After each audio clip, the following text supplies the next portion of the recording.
আপনি কেক দিলেন। হ্যাঁ, সবাইকে কেক দিলাম, বাচ্চারা খুশি হলো, আমিও কেক খেয়ে খুশি হলাম। সাংসদ হওয়ার পর প্রথম ব্যান্ডেল চার্চে আসা। ইয়েস, এটা ভীষণ এক্সাইটিং লাগলো, ভীষণ ভালো লাগলো, এবং আমার প্ল্যান ছিল যে আমি ক্রিসমাসের আগে ব্যান্ডেল চার্চে আসবো এবং এখানে ফাদারের কাছে আসবো এবং যীশু খ্রিস্টের থেকে আশীর্বাদ নেব। সবকিছু এই যে করতে প্রথম- পেরেছি।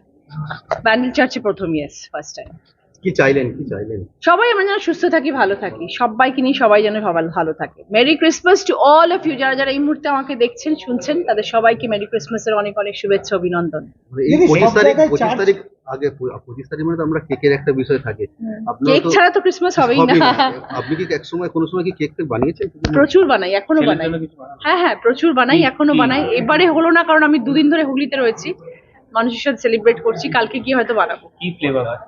প্লেন অথবা ফ্রুট কেক, কিছু না কিছু বানাই। আমি কেকে খুব পারদর্শী, বাই দ্য ওয়ে, আমি কেক খুব ভালো বানাই। কিন্তু- এবং নেক্সট টাইম আমি কেক বানিয়ে তোমাদের সবাইকে খাওয়াবো।